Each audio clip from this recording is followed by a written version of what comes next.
자, 오늘 우리가 주시는 말씀을 가지고 함께 이 말씀을 살펴보도록 하겠습니다. 사실 오늘 그 성령 강림 후 12번째 주일이기도 하지만 이번 주간에 우리 한국은 또 우리 민족은 광복을 맞이한 것을 기념하는 주일로 섬기기도 하죠. 광복 몇 해가 됐는지 아세요? 79년이 되었습니다. 아마 그 해 태어나신 분들은 정확하게 기억하시겠지만 벌써 79번째 맞이하는 광복입니다. 지난 79년 동안 우리 민족에게 또 하나님께서 부어주신 큰 은혜가 있어서 지금은 외부로부터 협조를 받는 것이 아니라 이제는 도움을 주어야 할 이제 세계의 큰 강대국 중에 하나가 되었죠. 이런 그 하나님의 부어주심이 이제 이국 땅에 살아가는 우리 한민족에게도 또 일어나기를 원합니다. 광복이란 말이 빛을 되찾는다는 것이죠. 빛을 회복했으니까 그 회복된 빛을 함께 나누는 우리가 되었으면 좋겠습니다. 자, 오늘 본문은 지금부터 거의 3000년 전 이야기를 전하는 내용입니다. 이야기의 주인공인 엘리야는 여러분들이 너무나 잘 아는 대선지자 중에 한 사람이죠. 기원전 그러니까 9세기경에 북이스라엘 왕국에서 활동했던 선지자였습니다. 당시 이스라엘의 왕은 아합이었고 그의 아내는 이방 여인이죠. 시돈 왕국의 공주 출신이었던 이세벨이었습니다. 그들에 대한 역사적 평가는 아주 박했죠. 그 둘에 대해서는 성경에 기록되어 있는 내용들을 보건대 굉장히 부정적인 내용으로 되어 있습니다. 가장 악한 왕과 왕비로 그렇게 묘사가 되어 있지요. 그것은 이세벨로 대표되는 이방 문화가 이스라엘 왕국에 유입되면서 아마 나타난 현상과 연관이 있을 것이라고 추측을 해볼 수 있습니다. 이전까지 이스라엘은 철저한 율법 중심의 사회라고 말할 수 있었죠. 그러니까 세계관이라고 하는 게 율법을 통해서 만들어졌다는 겁니다. 그러니까 먹고 마시는 우리 기본적 생존에 관련된 것에서부터 우리가 어떻게 살아야 할 것인가, 무엇을 행할 것인가, 또 어떻게 살아야 삶의 의미가 있고 행복한 것일까 하는 아주 고차원적인 삶의 가치에 대한 의미에 대한 것조차도 율법 중심으로 이루어진 사회였다고 말할 수 있습니다. 그런데 이방 문화가 유입되면서 이러했던 기존의 전통 문화가 또 무너지기 시작을 하죠. 말하자면 이방 문화와 함께 들어온 물질적 세계관이 기존의 율법적 세계관을 붕괴시키기 시작을 했던 겁니다. 그것은 단순히 우상 숭배의 문제로만 나타나지 않지요. 한 사회, 한 문명 자체를 뒤바꿀 수 있을 만큼 아주 커다란 영향력을 미치는 겁니다. 삶의 가치, 삶의 기본적인 원리라고 하는 것을 바꿀 수 있는 아주 거대한 물결이라고 말할 수 있는 겁니다. 엘리야는 이토록 위험한 이방 문화의 영향에 대해서 가차없는 비판을 가했던 사람이었습니다. 그 비판의 화살은 주로 아합 왕과 그리고 왕비였던 이세벨을 향하고 있었죠. 그럴 수밖에 없었던 것이 왕국 사회에서 그들의 영향력을 무시할 수 없었기 때문입니다. 그들이 엘리야를 어떻게 생각했는가는 그래서 불을 보듯 뻔한 것이죠. 아마 눈에 가시처럼 여겼을 거예요. 그래서 오늘 본문의 이야기 배경이 된 것처럼 엘리야를 잡아서 죽이려고 그렇게 명령을 내리죠. 이를 미리 알아채린 엘리야는 국경을 넘어서 남유다 왕국으로 몸을 피신하게 됩니다. 까딱하면 쥐도새도 모르게 암살을 당할 뻔했던 아주 긴박한 상황에서 그는 자기 몸 하나 챙기기도 쉽지 않고 정신없이 그저 국경으로 도망치는 그런 신세가 되어버린 것이죠. 그렇게 하루 거리를 걸어서 어느 광야에 도달했을 때 그곳에 아마도 로뎀 나무가 있었던 것으로 보여요. 그리고 그 로뎀 나무 아래서 그 그늘에서 잠시 쉼을 갖죠. 그리고 비로소 숨을 되돌리며 자신의 현실에 대한 상황을 보게 됩니다. 자신의 처량한 처지를 실감하기 시작한 것이죠. 본문 4절은 이를 잘 기록하고 있죠. 자기 자신은 광야로 들어가 하루길쯤 가서 한 로뎀나무 아래 앉아서 자기가 죽기를 원하여 이르되 여호와여 넉넉하오니 지금 내 생명을 거두시옵소서. 나는 내 조상들보다 낫지 못하니이다. 자, 엘리야가 이때까지 했던 것은 북이스라엘 왕국이 이방 문화에 의해서 율법이 무너지고 기존의 질서와 가치가 붕괴되고 오염되는 것을 막고자 하나님의 율법에 근거한 그런 율법적 신앙을 회복하려는 노력을 했던 거예요.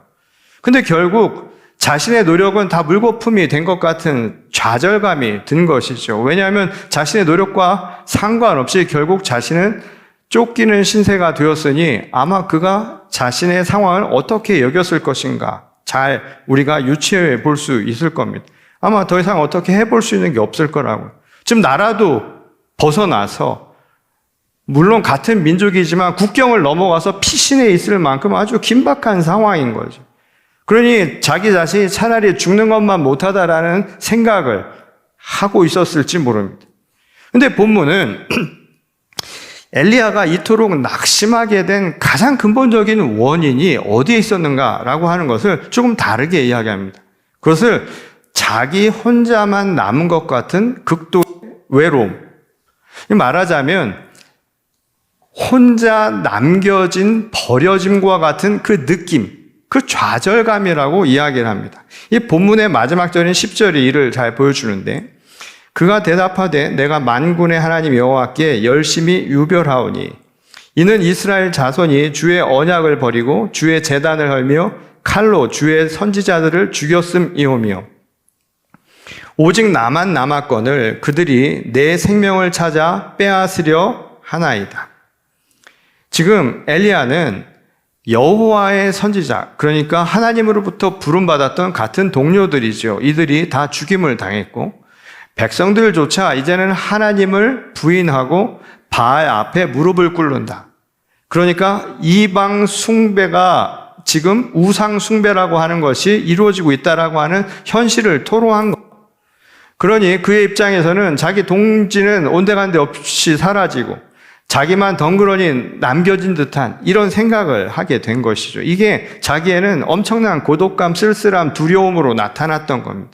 이 하나님의 말씀을 위해서 부름받은 자로 자기가 하나님의 뜻을 사람들에게 알리고 하나님의 뜻으로 세상을 변화시키기 위해 노력했건만 결국 자신은 세상에 버려진 홀로 남겨진 존재라는 그 초라한 생각이 들었으니 당시 엘리야가 얼마나 심적으로 힘들어했는가는 미루어 짐작할 수 있는 부분이죠. 그런데 여기서 엘리야가 한 가지 착각하고 있었던 게 있어요. 그게 뭐냐 하면 자기 혼자만 남았다는 걸 어떻게 할 수 있겠느냐는 겁니다. 결국 자기 이외에는 하나님의 뜻을 따르는 사람이 남아있지 않다라고 생각하는 것과 마찬가지인데 그거야말로 자기 편견이 아닐 수 없죠. 지금 이 이야기는 고스란히 자기 중심적인 사고에서 나올 수 있는 이야기라는 겁니다. 사실 갈멜산에서 이방 제사장들을 물리친 사건도 자신이 행한 것이 아니었죠. 그것은 하나님께서 행하신 것이었고 그저 자기는 하나님께 도움을 구한 것밖에는 없었습니다. 그런데 은연중에 이 모든 일이 자신의 노력 또는 자신의 수고와 연관이 있었다라고 아마 그도 생각했던 것으로 보이지요.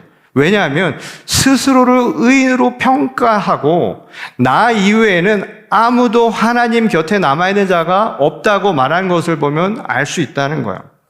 그러니까 옳은 일을 하는 주인공은 오직 나 하나뿐 남았는데 다들 어디 갔냐는 거예요. 근데 이런 자신감, 이거 근거 없는 것이지요. 나만 옳고 다른 사람은 죄다 틀렸다고요. 그러니 세상도 그래서 벗어난 악한 세상이 되어버렸는데 그저 하나 남은 당신의 종, 하나님의 선한 의로움을 따르는 나를 이렇게 내버려서 되겠습니까? 일종의 하나님께 따지는 투로 들릴 수 있는 것이죠. 결국 이건 뭘까요?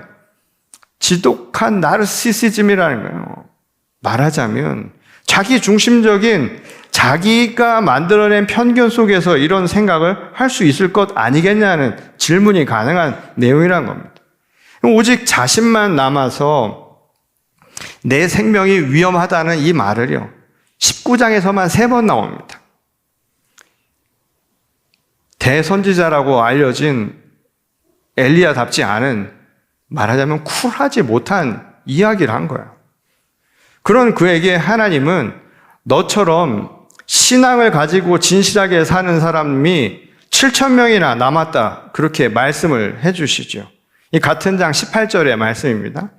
그러나 내가 이스라엘 가운데 7,000명을 남기리니 다 바알에게 무릎을 꿇지 아니하고 다 바알에게 입맞추지 아니한 자니라.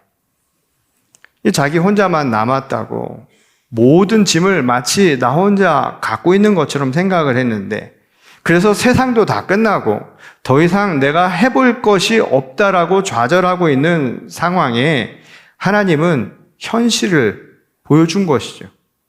직시하라고 말이죠. 뜻을 함께할 너와 같은 동지가 7,000명이나 여전히 남아있다는 거예요. 이 천상천하 유아 독존이라는 말을 아마 들어보셨을 겁니다. 이 자기 중심적인 세계관을 가지면 모든 것이 자기를 중심으로 세상도 움직인다고 판단합니다. 인간은 철저히 자기 본위적이죠. 그것은 누구도 예외가 없습니다. 우리가 생각하는 것은 다 우리를 중심으로 생각하게 되어 있고, 자기를 통해서 판단하는 것은 인간이기에 그런 겁니다.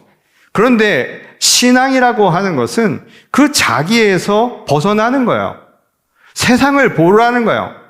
내가 눈을 감고 있어도, 내가 잠을 자고 있어도, 내가 아무것을 하지 않고 있더라도 하나님은 세상을 움직이고 계시다는 거예요.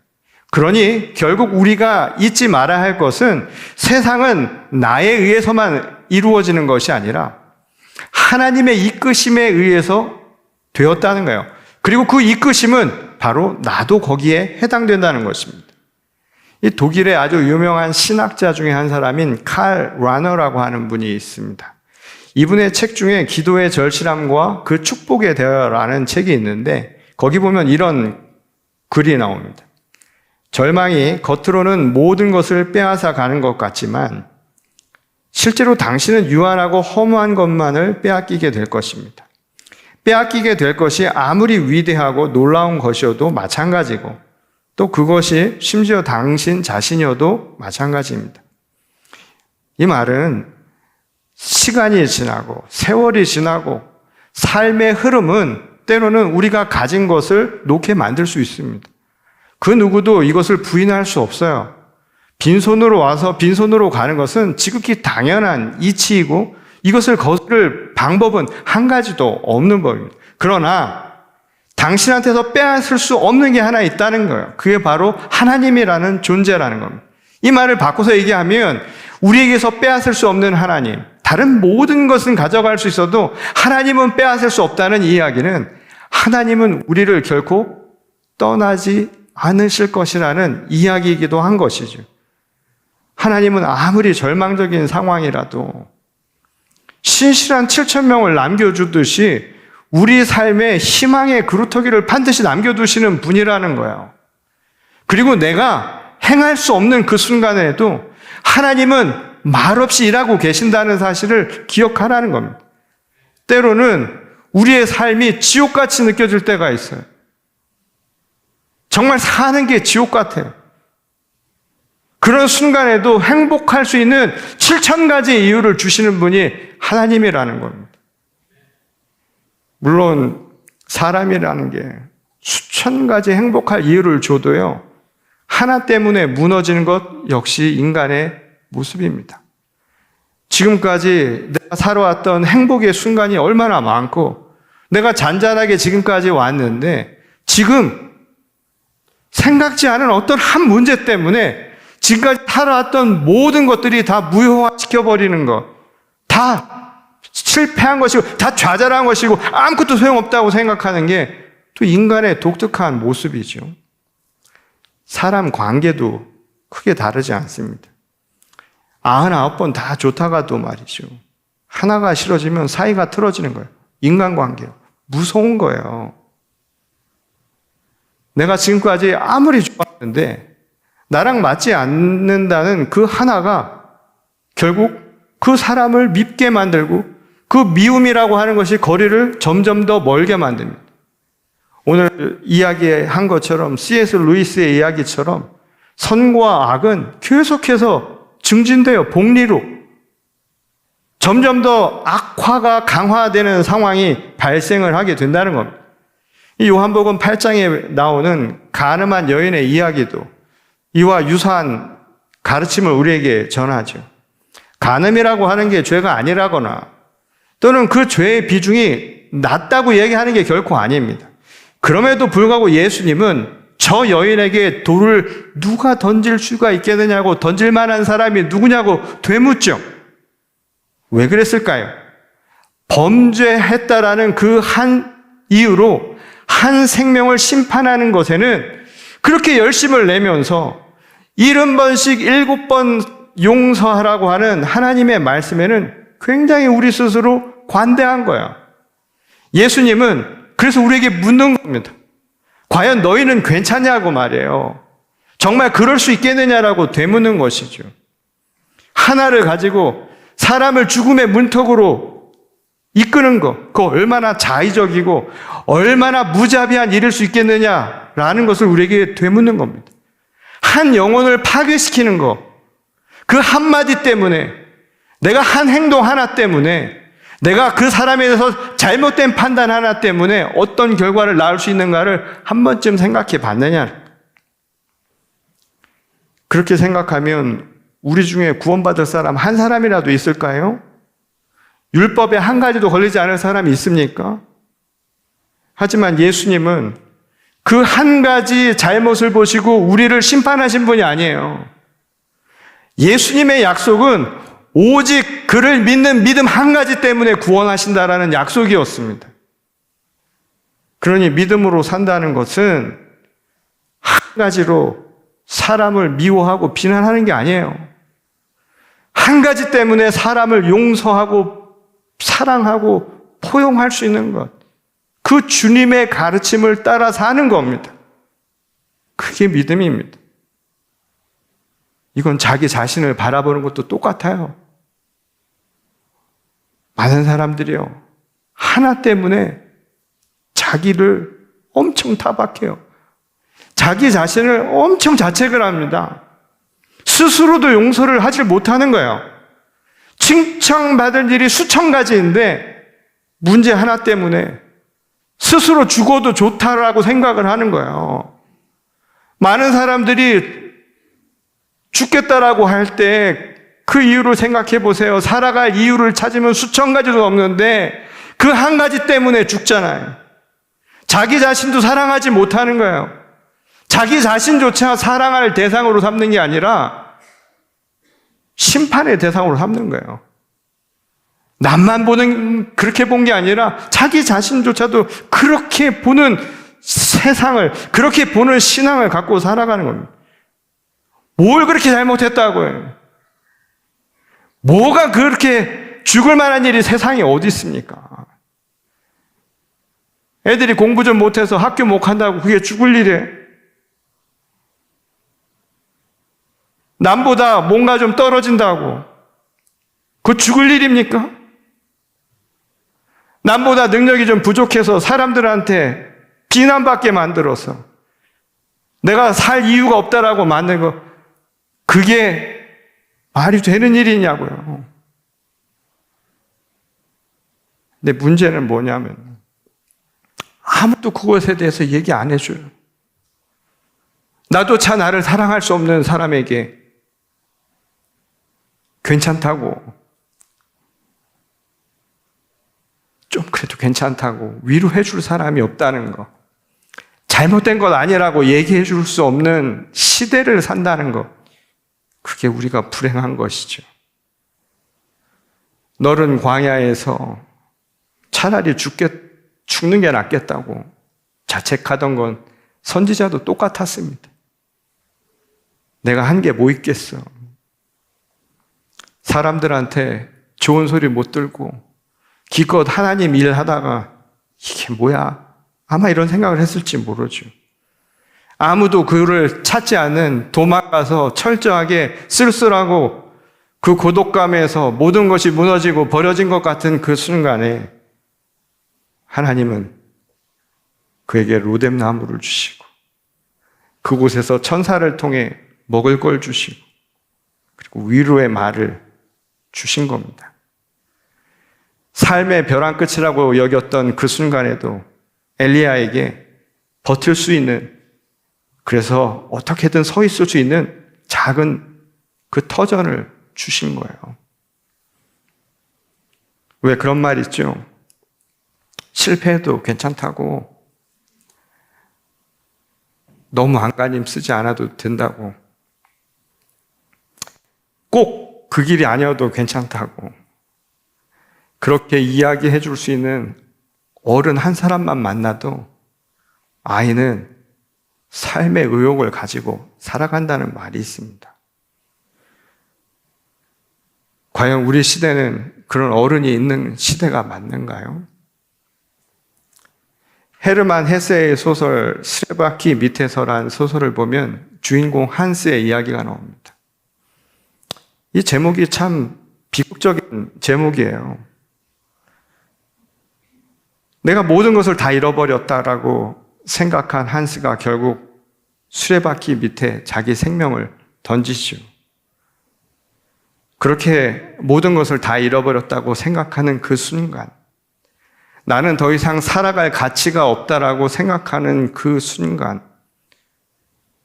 오늘 그런 사람들에게 이 말씀을 전하는 메시지입니다. 하나님은 우리와 함께하고 계시다는 것. 그리고 그 순간, 광야 같은 순간, 주변에 아무도 없을지라도 나를 둘러싼 모든 것이 나를 떠나고 내가 모든 것을 빼앗길지라도 나에게서 빼앗을 수 없는 오직 단 한 가지, 하나님은 거기 계시다는 바로 그 사실을 보라는 겁니다. 숭고한 하나님의 존재를 보라는 것이죠. 근대 서양의 가장 뛰어난 철학자로 알려진 임마누엘 칸트라는 사람이 있습니다. 그의 책 중에 판단력 비판이라는 책이 있는데요. 거기에 보면 숭고함을 이렇게 정의를 내립니다. 단적으로 큰 것을 우리는 숭고하다고 말한다. 일제의 비교를 넘어서 큰 것이다. 숭고한 것은 그것과 비교하면 다른 모든 것이 작은 것이다.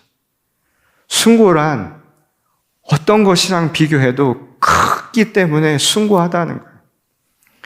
로뎀 나무 아래에서 자신의 절망감 속에서 내가 모든 것을 잃어버리고 나 혼자 남아있는 것 같은 절박한 심정에 있었던 그 사람. 그리고 세상이 나를 저 죽음의 끝자락까지 몰아넣도록 만든 그 거대한 세상의 힘. 그보다 크고 위대한 힘이 있다는 거예요.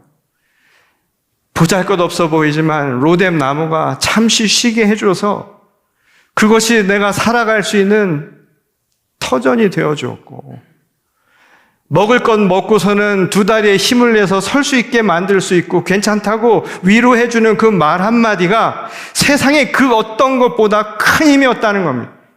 그게 숭고하다는 거예요. 오늘 이야기는 우리에게 가르쳐주죠. 홀로 남겨진 것이라고 생각하는 우리들의 삶에 우리가 돌아봐야 할, 우리가 지금 찾아야 할 것은 바로 그 숭고한 하나님의 존재, 숭고한 하나님의 은혜라는 사실입니다. 자기 혼자라고, 자기 혼자만 남았다고 자책하는 분들, 또는 타인에게 용서와 사랑보다 비난과 미워하는 마음이 먼저 앞서려는 사람들에게 오늘 저는 이 메시지를 대신 전하려고 합니다. 숭고한 하나님을 떠올려 보시기 바랍니다. 그리고 오늘 그 숭고한 하나님을 따르는 우리에게도 던지는 말씀이에요. 어른이 되어야 할 것 아닙니까? 어른이 지금 이 시간에 지구촌 수천만의 교회에서 아마 예배드리고 할 거예요. 기독교 신앙인들이 예배하고 기도하고 찬양하고 자기들의 믿음을 고백하겠죠. 광야 같은 세상에 나가서 스스로를 자책하고 서로를 포용하고 안아주기보다 비난하기 바쁜 현실을 살아가는 사람들에게 괜찮다고,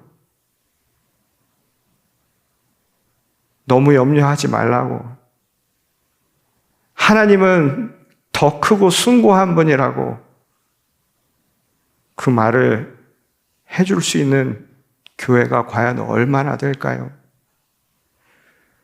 오늘 이 시대를 살아가는 우리들에게 묻는 질문입니다. 어른이 되어야 할 것 아닙니까? 누구를 타박하기 전에 어른이 돼서 위로 좀 해줘야 될 것 아닙니까? 신앙을 가졌다라는 게 무슨 벼슬도 아니고, 아픈 사람들을 도닥여주면 그게 얼마나 생명을 살리는 길입니까? 죄인들과 같이 밥 먹는 게 그게 뭐 대수라고, 같이 밥을 좀 먹으면 좀 어떻습니까? 같이 앉아서.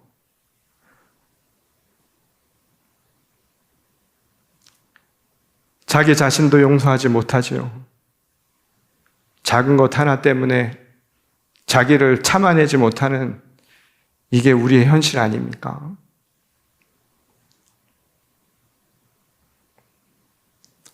신앙생활을 하면서 우리 자신을 다시 한번 들여다봅니다.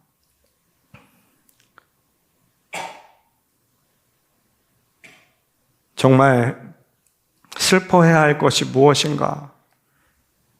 정말 반성해야 할 것이 무엇인가? 오늘 이 시대에 우리에게 던지는 질문입니다. 그리고 오늘 이 메시지가 여러분들에게 조그만 희망이나 위로가 되었으면 좋겠습니다. 만일 지금 내가 혼자라고 생각이 드신다면, 하나님은 우리를 결코 떠나지 않으시는 분입니다. 그 무엇도, 세상의 그 어떠한 것도 우리를 향한 하나님의 사랑으로부터 우리를 떼어낼 수 있는 것은 한 가지도 없다는 것. 그게 바로 하나님의 숭고함이 가르쳐주는 메시지입니다. 그리고 바라기는 진짜 어른이 되는 교회가 되었으면 좋겠습니다. 누가 아니라 바로 내가 서로를 이해해주고, 그리고 내 자신도 사랑해주고, 아직 우리에게는 살아갈 이유가, 사랑해야 할 이유가, 아직도 안아줘야 할 이유가 수천 가지가 남아있다는 사실을 기억하시기 바랍니다. 그리고 오늘 지쳐있는 분들에게 작은 위로를 주십시오. 그래서 진짜 어른이 되는 교회, 그리고 어른다운 신앙인들로 우리가 세상에 조금이라도 의미 있게 족적을 남길 수 있기를 주님의 이름으로 축원드립니다. 우리 다 같이 기도하겠습니다. 하나님, 우리를 지극히 사랑하셔서 그 숭고하심으로 세상의 그 어떠한 것들보다 크고 놀라운 은총을 우리에게 내려주심을 고백합니다. 세상에 우리를 통하여서 끊으려고 하는 수많은 것들이 있지만 결코 하나님의 사랑을 끊을 수 있는 것은 아무것도 없다는 사실만 저희들이 깨닫습니다. 그리고 그 사랑으로 오늘 마치 혼자라고 느끼며 살아가는 이들에게 아니라고, 괜찮다고, 하나님께서 우리를 지키고 계신다는 믿음을 회복해 하시고, 또한 그것을 통해서 서로를 위로해주고 또 권면해주고 또 옳은 길 갈 수 있도록 끝까지 지켜주고 포용해주고 사랑해주고 이해해줄 수 있는 우리 교회와 성도의 삶이 되게 하여 주시옵소서. 이 일을 위하여 우리 교회에 많은 이들이 수고하고 있습니다. 먼저 부족한 종을 용서하시기를 원합니다. 너무나 부족한 종을 용서하시고 참여하게 하시며 하나님의 뜻을 끝까지 따를 수 있도록 교만과 자만에서 벗어나게 하시고 오직 신실하신 주님만 의지케 하여 주시기를 원합니다. 또한 모든 교회 중직자들과 또한 모든 교회의 리더들도 함께 합력하여서 나를 내려놓고 또 누군가를 섬기며 사랑할 수 있는 마음을 회복할 수 있는 교회가 되게 하여 주시옵소서. 그래서 로뎀 나무와 같은 교회가 되게 하셔서 지친 자들을 쉬게 하고 또 먹고 가며 힘내게 하시고 또 외로운 자들에게 그 쓸쓸함을 달랠 수 있는 주님의 귀한 동반자들로 삼아 주시기를 원합니다. 오늘 이것이 우리의 고백이요 우리의 간증이 되게 하시고 우리의 결단이 되게 하시기를 원하옵고 우리를 지극히 사랑하신 주 예수 그리스도의 이름으로 기도드렸습니다. 아멘.